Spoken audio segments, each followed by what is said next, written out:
I'd like to thank the commissioners for their interest and enthusiasm and foresight in taking on this challenging but really exciting job. I'm meeting our panelists, for some of them the first time, so I'll try to get this right. We have Corrine Dumit at the far end, Senior Policy Advisor with Tesla. And then we've got Celia Diagi, Product Manager for Emerging Technologies at Siemens, who everyone's already met. Also, Sandra Levine, Senior Attorney, Conservation Law Foundation. Travis Allen, Vice President of Public Affairs and General Counsel with Flow. And then to my right, Nathaniel Show, Senior Attorney with the Sierra Club, and Dan Gotti with the Policy Analyst for Clean Vehicles Program at the Union of Concerned Scientists. All right, so that's all of us. I have a few opening remarks, and then I'll turn it over to the panelists. We're here at the direction of Section 25 of this year's Transportation Bill, which was Act 158.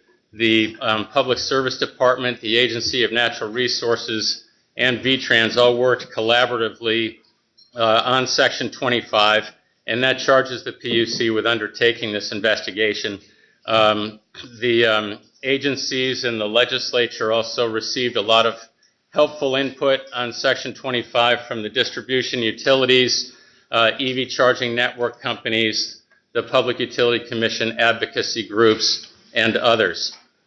Section 25 asks the PUC to evaluate and report on EV charging, and this is the issue that falls most squarely within the PUC's jurisdiction.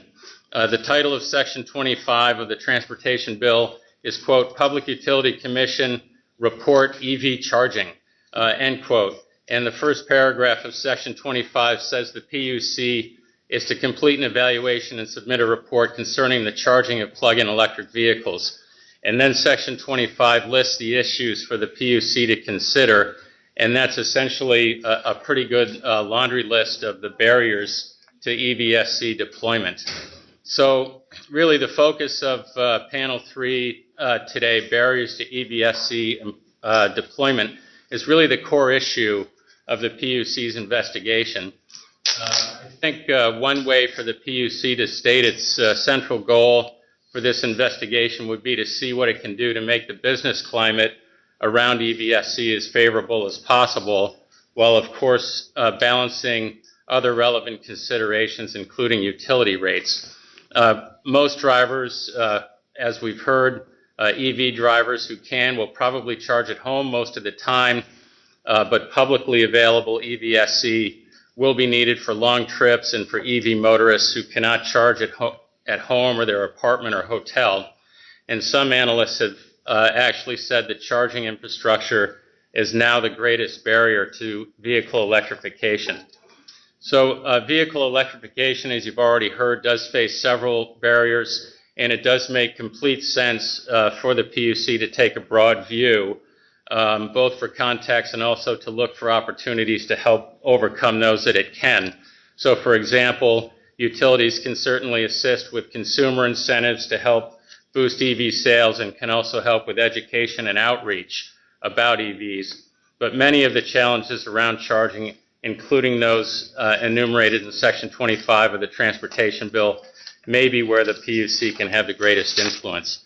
So that's about what I have by way of introduction. So we'll hand it over to the panelists. Travis Allen is first on the list. Are you ready to make a statement? Great. Yeah. All right.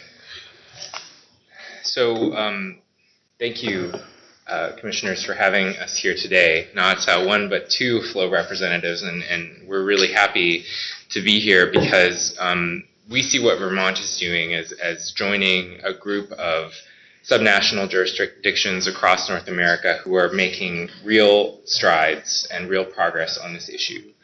And as the operator of a very large network that is nearby to Vermont, we see this as a really key area for helping to improve mobility of users across this part of the continent.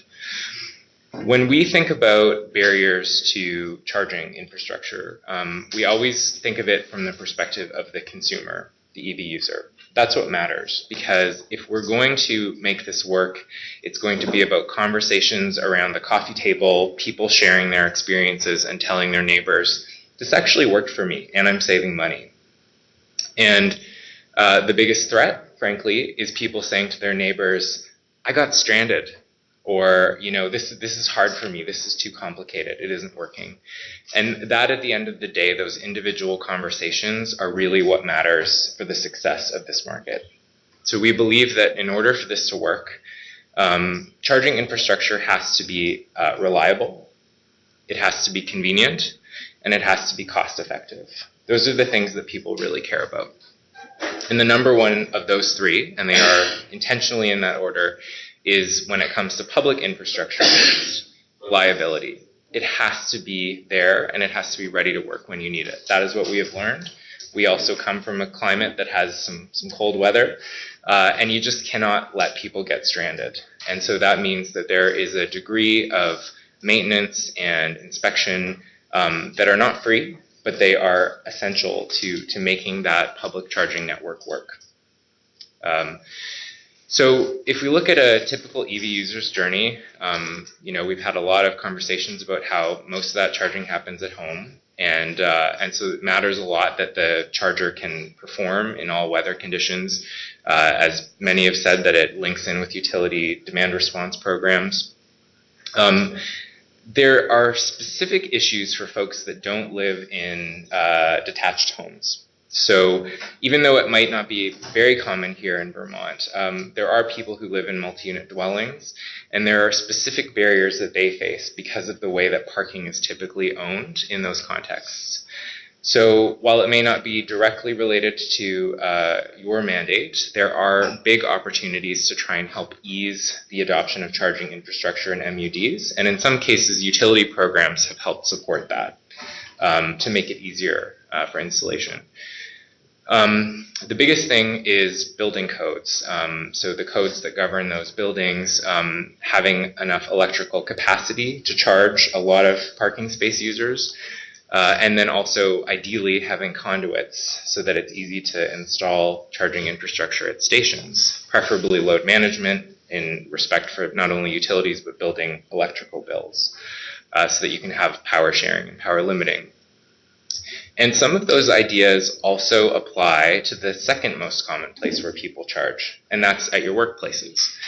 So when we're building new workplaces, and if they have sort of parking garages, underground parking, this is primarily an urban consideration, but we want to make sure that we're future-proofing those buildings, right? Because eventually we're going to have much higher uptake. And so again, for folks that are involved in electrical planning, we want to make sure that those buildings have sufficient capacity, both in terms of electricity and also ideally conduits to parking spaces. And that really brings me to the final area, which is the public charging. And so the barriers here depend on the type of charging you're trying to implement. The most commonly discussed one we've been talking about so far today is DC fast charging infrastructure. And that is really, really key. So we need to meet that convenience factor, which means we need to deal with higher order freeways, but also secondary freeways, because that's where people drive. And we need to look at it with the user in mind. So looking at key routes, destinations, both moving through the state and also destinations here in the state. And there's, to my view, no question that our utilities need to be partners in that sort of exercise. Earlier on the first panel, someone mentioned the economics. They're tough for DC fast charging, especially in areas with low adoption currently. It's really hard to make those pencil. And so without going into too many details, one of the most important things to do is to look at the economics of charging for a typical DC fast charging station, see if there's ways to make that work based on the unique load profiles of DC fast charging stations. And if there are areas where you're not getting the infrastructure built, looking for ways that utilities and utilities commissions and governments can support making sure that you get a comprehensive map. And that's how in Quebec, for example, we were able to work with Hydro-Quebec to build one of the best networks in North America.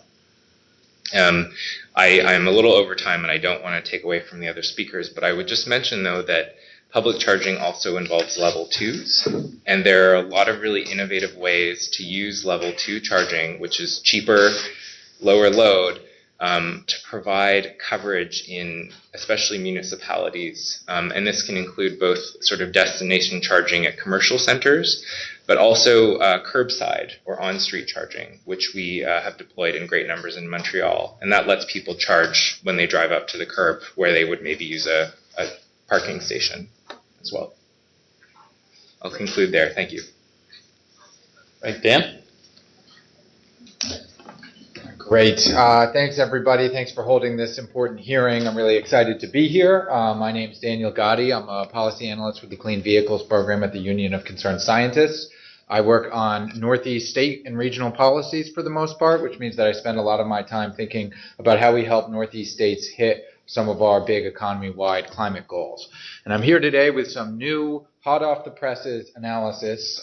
This is so new that it actually doesn't exist for another 10 days, but we're giving you guys a sneak preview. If there's any press in the crowd here, please don't report these numbers quite yet. We're not making these public until October 10th. We actually didn't even finalize these numbers until last Friday, so there still might be a few kinks in the presentation, but I hope you'll bear with me. In some ways, I think what our analysis does is it gets at one of the questions that Peter asked in the last panel, which is, how does this fit into, how does electrification fit into the bigger picture of how we achieve our emissions goals? So here, next slide. So you can see here, it's a little hard to read, but we took an aggressive abatement strategy or package of strategies for how the Northeast can reduce emissions in transportation. You can see 3 primary strategies. The first is improving fuel efficiency. Obviously, we know the Trump administration is proposing to freeze federal fuel efficiency standards. We're proposing to continue moving them forward. Then you can see our electrification involves very high level of penetration of both light-duty and heavy-duty vehicles in transportation electrification. We also throw in a little bit of biofuels, low-carbon biofuels, for some niche applications. Next slide. So you can see here, sorry, I'm moving through this pretty quickly. Oh, that wait, hold on, go back. There you go. That our combination of these strategies, and we tried to be pretty conservative in our estimates and really only stick with what people in industry have been saying is realistic, that we were able to get to a 78% reduction. This is in the Northeast and Mid-Atlantic region with just these 3 strategies. That's without even touching VMT, which obviously also needs to be a part of the solution set as well. Next slide. And you can see here, so part of the point of doing this for us was to give people a sense of the scale of the kind of investments that are going to be necessary in order to make this transition happen, and then also the scale of some of the benefits. And what we see is that the benefits are very large. Next slide. You can see here, those green bars are some of the biggest benefits. You can see that light green bar right there. That's reduced gasoline consumption in the Northeast and Mid-Atlantic region. That's such a big impact here. We see the potential of the Northeast region to save $1 trillion overall in reduced spending on gasoline. Just think about what that means for the economy of these states, right? We don't produce any gasoline anywhere in the Northeast, not in Vermont, not in Massachusetts, not anywhere. All of the money we spend on gasoline is leaving our region. What would happen to the economy of the region if we were keeping that $1 trillion here?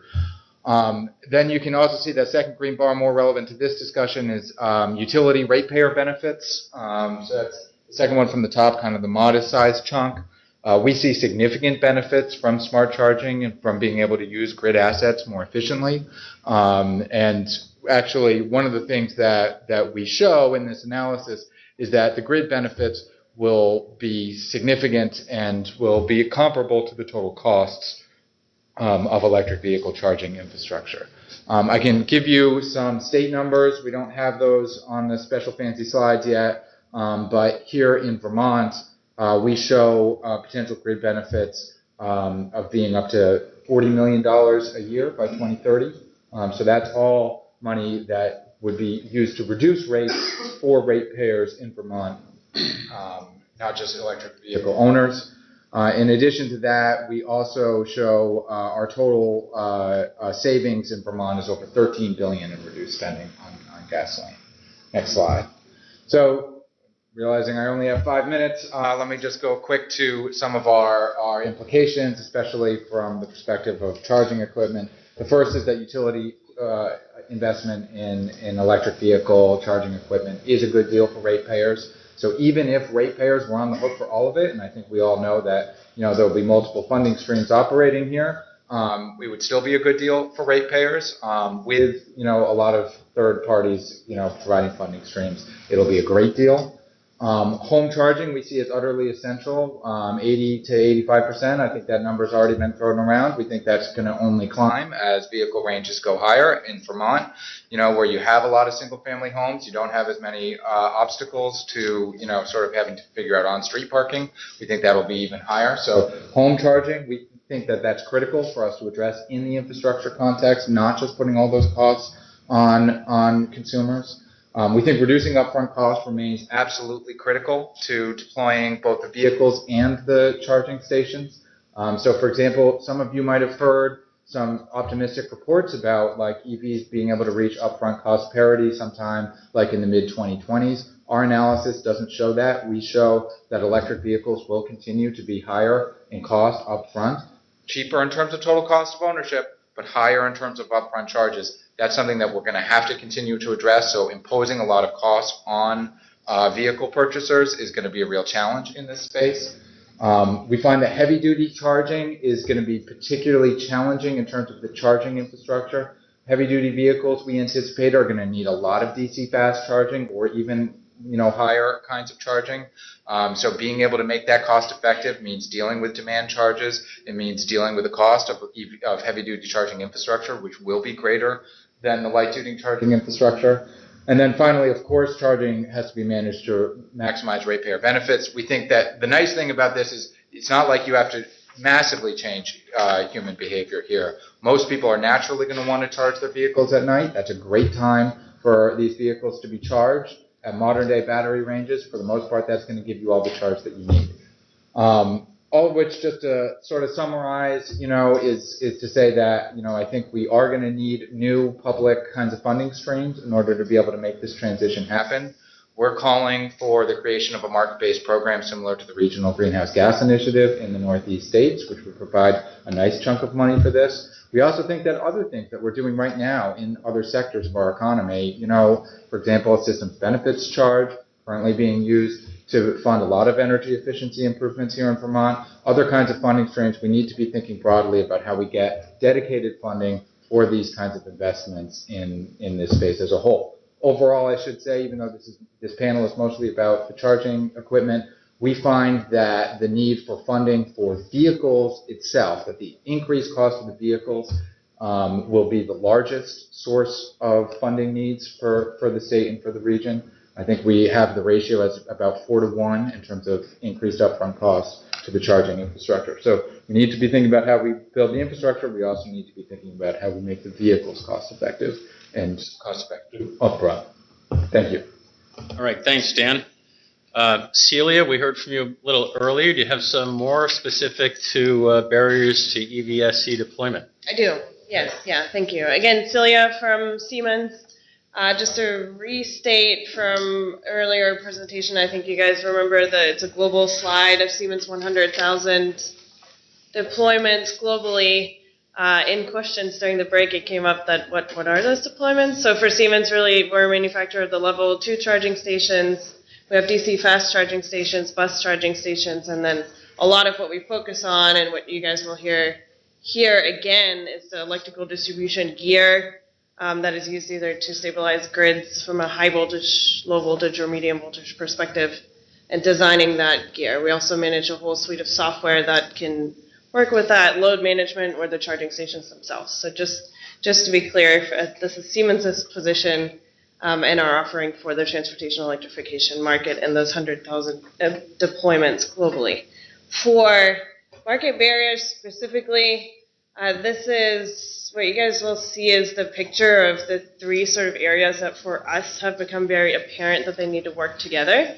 They do go in a flow, though, so we'll start really with the ecosystem that just exists. These are not factors that Siemens actively takes a position on or we can influence. This is just what we're faced with.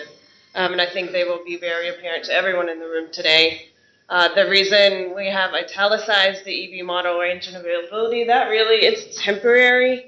Thanks to a lot of the great auto OEMs, it also can change very quickly. I think we're all aware as China changes something, something is going to ripple pretty significantly through the whole global economy. So italics for that case. But those ecosystem factors really are what are fueling the fueling factors, right? So under there, we see in the EVSE deployment the challenge of availability and access to private and public charging. We like some of the policy that's been put forward to say in new construction or retrofit construction, there do need to be a certain parking spaces or even, parking spaces dedicated to EV, or at least the electrical infrastructure needs to be there to deploy the EVSEs cost effectively in the future. And then we also really think that the availability to this access or the availability of the public charging will in itself tackle the range anxiety issue. If it's just there, it will cause less anxiety.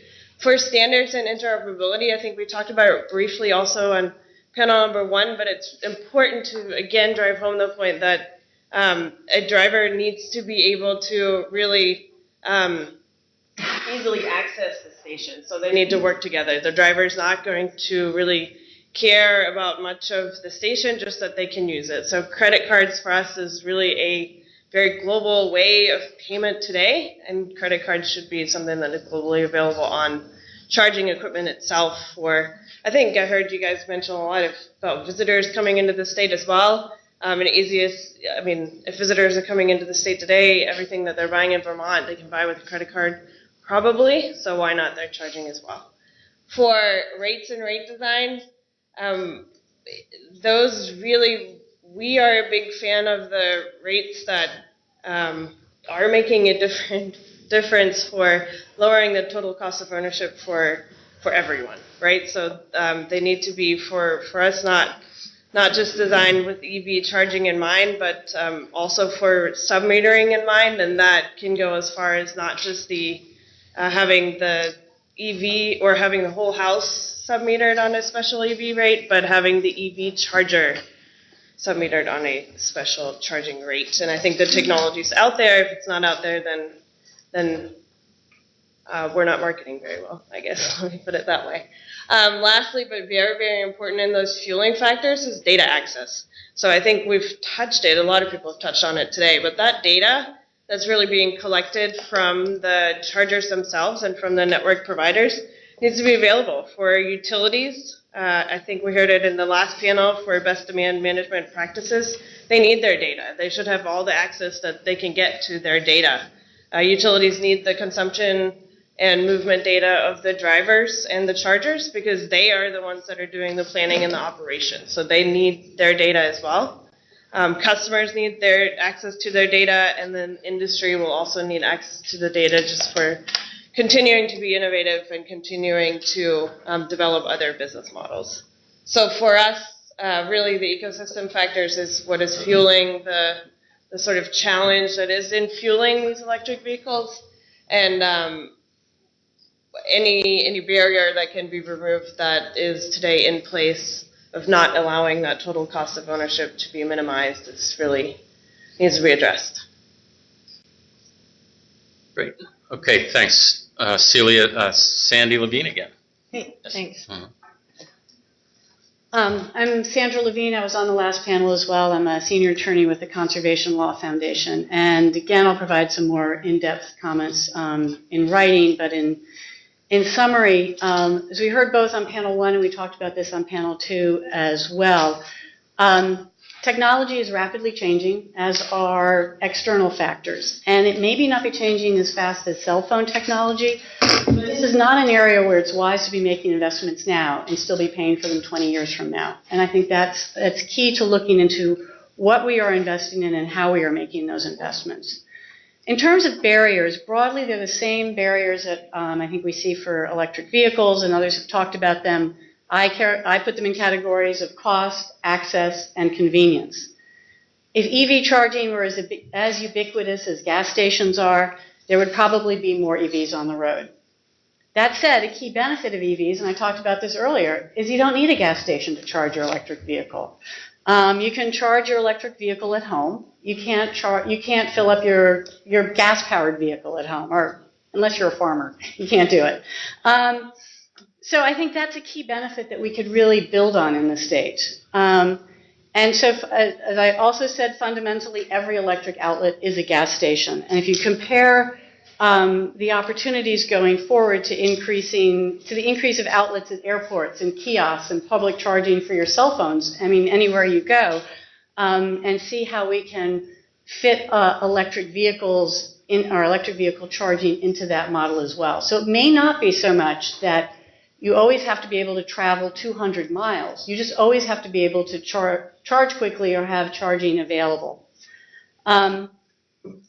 In terms of cost, low cost to charge, and that includes public transit and school buses. In terms of access, it needs to be as available as possible, and to the extent you have your electrical outlets, your level 2 charging plugs into the same outlet as an electric dryer charges, so those can be very available. And convenience, they need to be both easy and quick to use. You shouldn't have to be finding your app for only this company or that company. It should be as easy to charge as using your cell phone or using your credit card. So reducing those barriers are really important. Reducing obstacles to putting in charging stations, we addressed this on page 15 of the report I made available with the prior panel. But first, and I talked about this before, eliminating the requirement that only a utility can sell electricity. As there are more EVs available and the needs for charging needs to be more available, we need to broaden the availability of who can buy and sell electricity, or who can sell electricity. Most people can buy it at this point. But coupled with that is the increased importance of consumer protection and consumer-friendly policies for access. Convenient charging stations should not turn into the equivalent of payday loan operations, but they need to be available to everybody. Building codes, permitting, make-ready buildings going forward. Charging infrastructure should be part of all new buildings going forward, particularly where there are people, where there will be a number of people either living or working in those places. Utility incentives, there's some recent settlements. I know in Rhode Island there was one that incorporated off-peak charging, make-ready options, and DC fast charging. These show how utilities, and Vermont has some of this already, can really be partners in bringing about more of the charging infrastructure that we need. Targeting incentives for harder-to-reach markets. I talked about this a little bit with low-income consumers. Additional incentives for low-income programs and for transit, making sure that the benefits of electric vehicle charging becomes available to as broad a cross-section of Vermonters as possible. And also leveraging the benefits that are available to allow EV charging not just to cut peak demand, but also to provide grid balancing. I think there's a huge opportunity, and this is maybe a little bit unique to Vermont, if we look at the Shea area where renewables are being curtailed now. I mean, that's like a prime opportunity to have free charging infrastructure. And what would that be for heavy-duty vehicles if you had free charging infrastructure in one particular area of the state where we are now curtailing renewable energy? In terms of a funding stream, having dedicated funding, system benefits charges, carbon pricing, these are all opportunities going forward that we can build on, that we already have in place to some extent. We have the VW money, the Tier 3 money, and greater coordination with our energy efficiency partners and energy efficiency services to build on expanding EV infrastructure and EV charging infrastructure as well. Thanks so much. Okay, great. Thanks, Sandy. And we have Corrine Dumit here from Tesla, and I think everybody's fascinated by Tesla, and we know that for various reasons, and Tesla's built out a pretty significant charging network itself. So what can we do in Vermont to help accelerate the vehicle electrification process. Teach me how to use the mic first. No, I'm kidding. Let me try to make sure I get it right, and then I can just dive in and be mindful of the time here. A little droopy, but we can hear you. But that's okay. It's fine. This is probably better. Can anyone hear me okay? Yes. Good morning, and thank you very much, Commissioner Cheney and Commissioner Hoffman, and thanks everyone for having me here. I'm delighted to be here and share with you some thoughts on EV charging, given Tesla's experience in building the supercharger network and the destination charging network in the US and globally. Tesla is a developer and manufacturer of the world's most advanced electric vehicles and electric vehicle charging stations, among other clean energy products and services. Manufacturing EVs and being an owner and operator of an expansive charging network gives Tesla a unique perspective. I'll just quickly highlight, just make a quick introduction and then maybe get into the charging discussion. But Tesla's mission is to accelerate the world's transition to sustainable energy. The company was founded in 2003 by a group of engineers who really wanted to prove that people don't need to compromise to drive an electric vehicle, and then electric vehicles can be better, quicker, and more fun to drive than fossil fuel cars. Today, Tesla currently produces 3 models, 3 all-electric passenger vehicles, the Model S, X, and the Model 3. The vehicles offer 335 miles of range per charge and are the quickest and the safest in their class. And to support that accelerated adoption of electric vehicles, Tesla has established a worldwide presence of sales service centers, but also charging stations. And so since 2012, Tesla has been building a supercharging network of direct current fast chargers, DCFC, capable of delivering 170 miles of driving range in 30 minutes. The supercharger network enables customers to make their road trips confidently with quick charging sessions along highly traveled routes, and as well as offering a quick and convenient way around town. As of a couple of weeks ago, Tesla owns and operates 11,000 supercharger connectors at more than 1,300 stations globally. So I'll just mention one quick thing about our supercharging network is that access to supercharging is offered as a service to our customers. Increasing the adoption is our primary goal.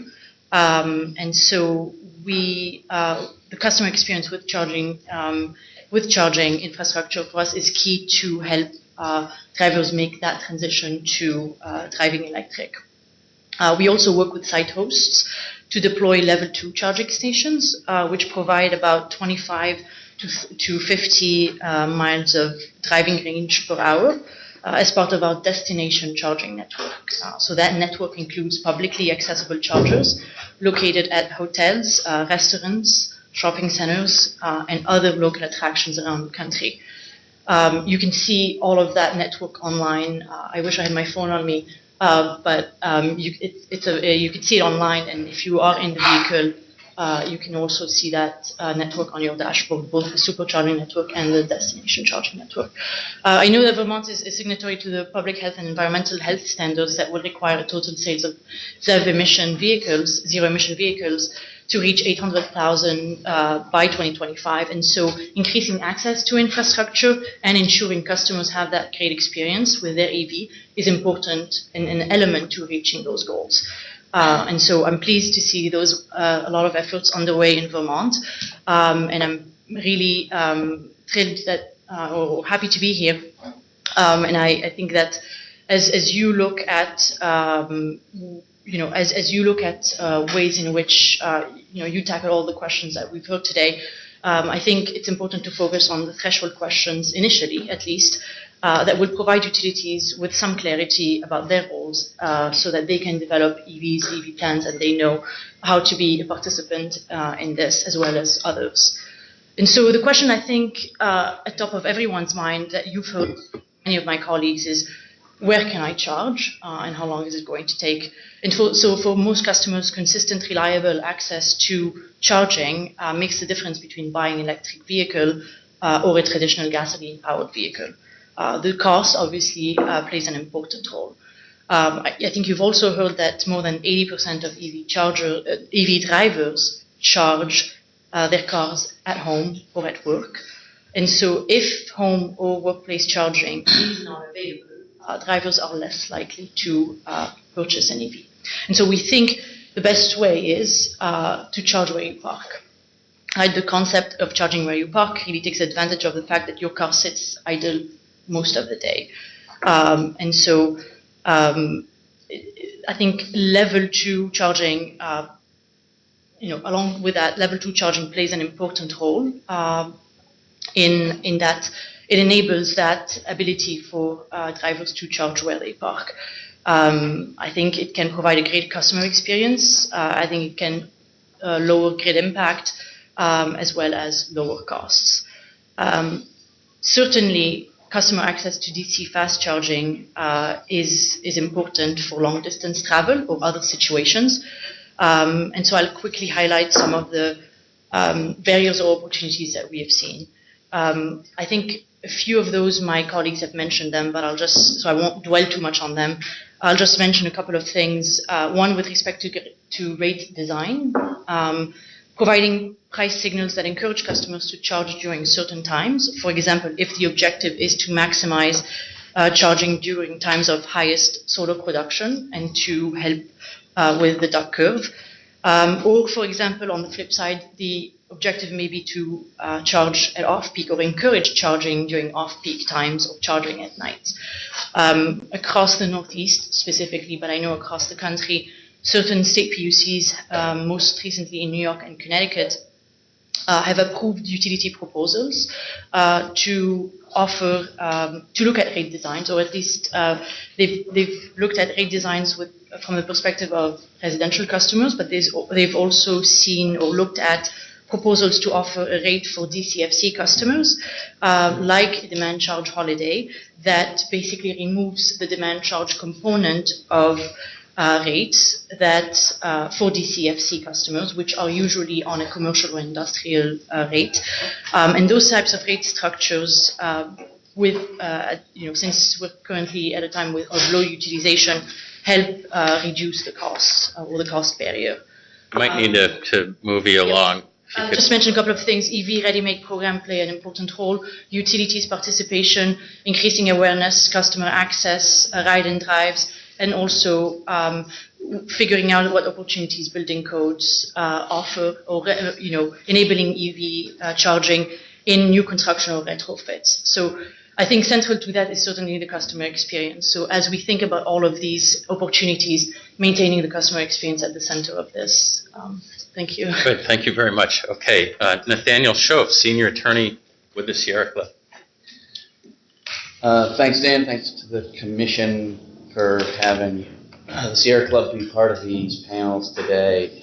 So I am a Senior Attorney with the Sierra Club. I'm based here in Montpelier, but only very recently. I've spent the better part of the last 10 years living in San Francisco, litigating cases around the climate impact of fossil fuel expansion on public lands.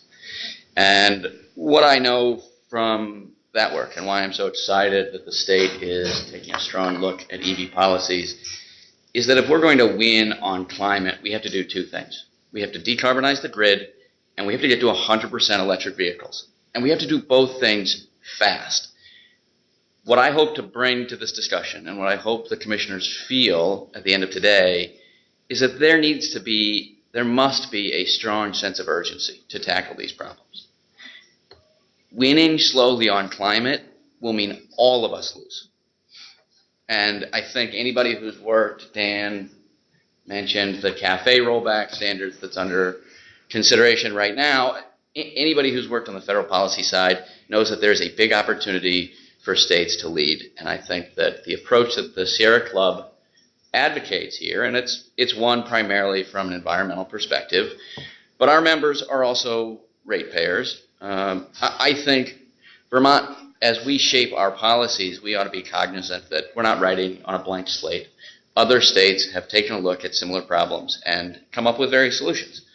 And I think we should be aware of what those challenges were, and I think we should be aware that other states are going to be watching what Vermont does. And so our opportunity is there, not just to change the policies that affect drivers and ratepayers in the state, but certainly drivers and ratepayers in other states as well. And I think the overall frame, Dan, that you put on it, I think I really liked, which is our challenge is, what can we do here in Vermont to really help push this market forward for EV charging infrastructure in a way that may not otherwise happen or may take longer to occur if the market is left on its own.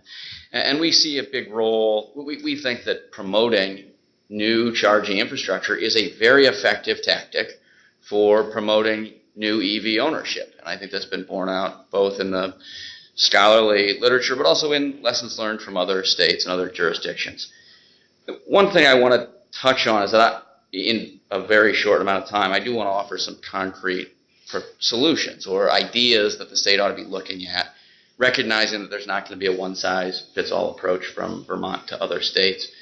But I think it's appropriate to look at rate design and rate design for certain targets of depending on what type of charging infrastructure you're looking at promoting. For example, we think that one of the things that Vermont ought to do is to ensure that all electric vehicle charging infrastructure providers, regardless of ownership, have the ability to charge by the kilowatt hour, and that doing that will increase and incentivize private sector investment in charging infrastructure. When you're looking at DC fast chargers, so the sort of chargers that are definitely necessary for heavy-duty vehicles to really take hold, one of the things that other states have done, that Vermont should look at, is open a tariff and start looking at ways to reduce or temporarily eliminate demand charges in ways that may lessen that barrier on the economic side for DC fast charges. If you're looking at home use, I agree with the things that Corrine was just talking about, but making sure that time variant rates are available, that the price signals are set sufficient to drive consumer behavior, particularly around home use and business use, where so much of the charging is going to happen. Then on multifamily dwellings, and this is something that I know Sandy talked about and that her organization and Jen's organization from the previous panel, they bring a perspective of looking at an underserved market that otherwise might be a critical piece of our overall electrification solution. And one of the things that Vermont should look at is allowing investments to support charging infrastructure at multifamily housing, and to do so in a way that allows the utility some cost recovery as a way to incentivize charging infrastructure that may not otherwise be there. I think with that, I'm just about out of time, but Dan, I hope you'll reward some brevity, and I'll leave it there, and we have about 15 minutes for question and answer. Excellent. Thank you very much. Do the commissioners want to ask any questions at this point? If not, I have a few I can throw out. Yeah, go ahead, please. Okay. Well, one of the things that came up in the committee work that led to Section 25 of the Transportation Bill, which in turn led to these proceedings, is just what exactly should be the level of jurisdiction or oversight by the Public Utility Commission over charging stations and related type activities. We heard from some people that having to get a certificate of public good and the traditional way might be too onerous, but on the other hand, if we untether the charging network completely, we might not even be able to gather simple data. So does anyone have any suggestions on what the balance should be there?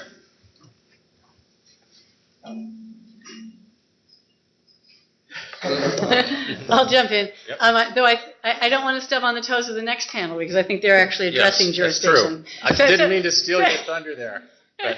So I'll just preview, and it should be as broad and as open as possible. And you can certainly allow other people to buy and sell electricity and share their data, so that the access to data shouldn't be an impediment to allowing as broad to allowing sale of electricity as broadly as possible. Well, we won't delve too deeply into that one. So I have another question about something that actually hasn't come up and might not. And this is one of the more controversial issues. And it's about how electric vehicle motorists should contribute to the transportation fund. And that's specifically mentioned in Section 25 of the transportation bill. The Agency of Transportation has worked successfully in the past in Vermont to try to prevent increased registration fees because we thought that would be a disincentive to EV sales, and there are other sort of conceptual problems with that. But one of the things we've kicked around is maybe a per kilowatt hour charging fee and possibly combining that with rate design. The overall goal, of course, would be that it's very important to try to keep electric vehicle charging cheaper than filling up with gasoline, even if there's this rate. Does anyone have any opinions about whether something like that, could work, or if there are better ideas? And then what do you do about home charging and that kind of thing? Sure, I've got opinions. I mean, I don't know if there are any more valid opinions than anybody else, but I think it is certainly true that if utilities are moving into a space in which they're going to be the primary providers of transportation fuel, which essentially is what we're talking about here, that they also should start to, take more of a role, not just in supporting the infrastructure that they've traditionally supported, the grid infrastructure, but also that they should take more of a role in helping support our transportation infrastructure. I think this is a long-term problem. This is not a short-term problem. In the short term, there are deficiencies in federal gas tax revenues and state gas tax revenues as well that have more to do with factors like fuel efficiency and inflation than they do with electric vehicles. But I do agree with the basic concept that as we move into a more electrified system, that we are going to want to see utilities doing that, and that I think that when we do that, when we start setting up those systems, they should, at least to some extent, be reflecting the same kind of user fee that we have in the gas tax conversation. So rather than, annual registration really does not approximate use in any kind of sense. I think, if we can move into a system in which we're putting a cent per kilowatt hour on EV charging, that makes a lot more sense to me. I know that there's some legal sort of complications about that, but I think it is a direction that we should be thinking about next decade. Right now, I think this technology is too sensitive for us to be thinking about putting on more costs, in my opinion. Other opinions on that?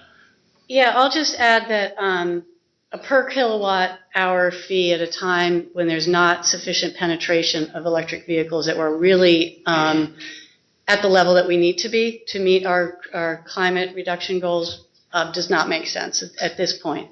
That's an additional, in some ways it's an additional incentive where you're not paying that. That said, I think overall it's both a longer term and a bigger issue because of increased efficiency of vehicles as well in terms of funding transportation.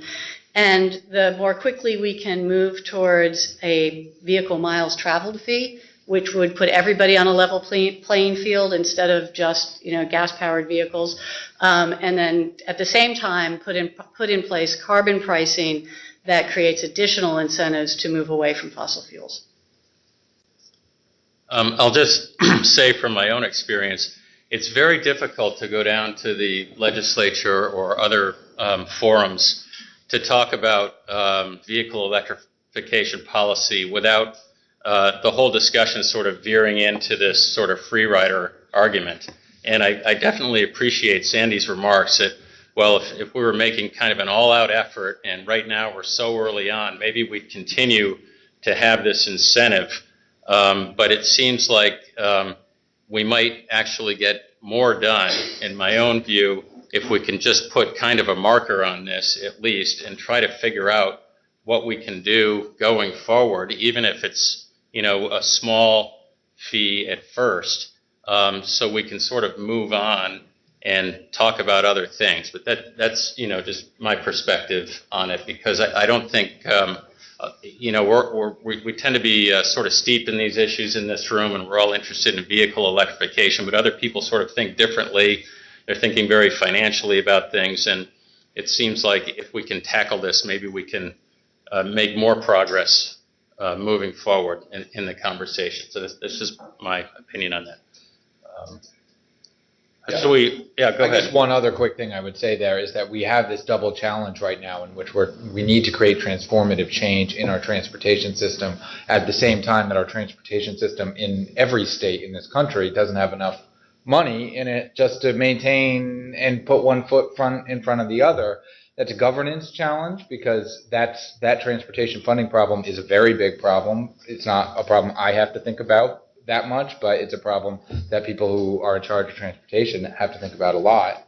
And so, figuring out, I mean, there's just no getting around the fact that we need new resources going into the transportation space, and that some policy initiatives need to start driving more resources into this space, both so we can maintain the system and so we can build the system that we need.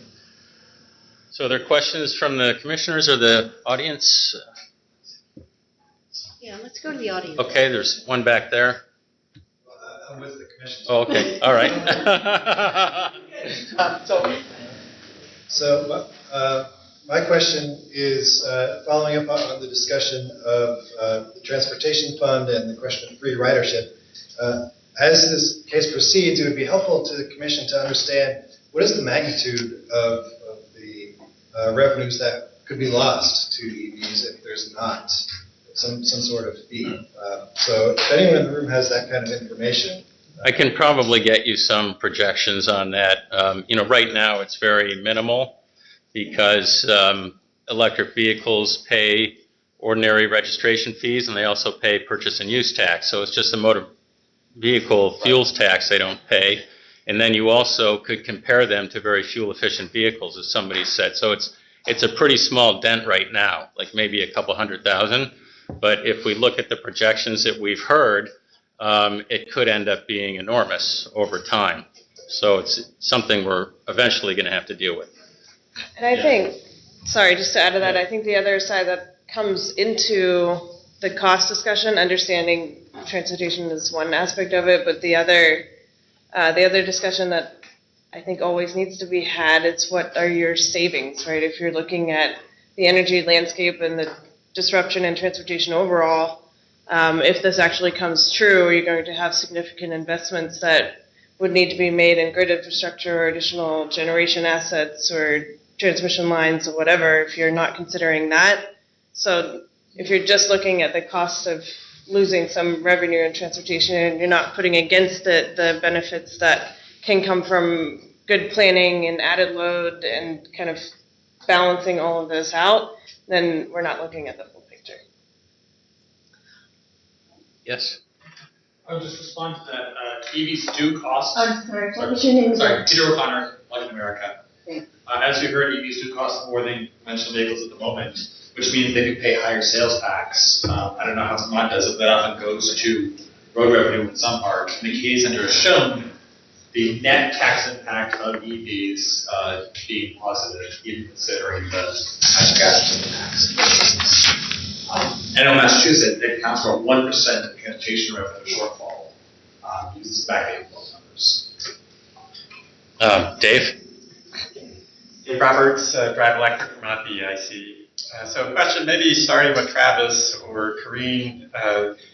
Travis, you mentioned the need to make sure that the fast charging is maintained well so users who are in need of it can rely on it. And in Vermont, the Tesla nationwide has rolled out their fast charging such that there's 8 or more charging bays per location. So generally speaking, particularly in Vermont, somebody is driving a Tesla never needs to worry when they show up at a charging station. Even if one of those fast chargers happens to be out of service, there's generally several more that they can access. On the other side of it, non-Tesla fast charging in Vermont generally has one charger available.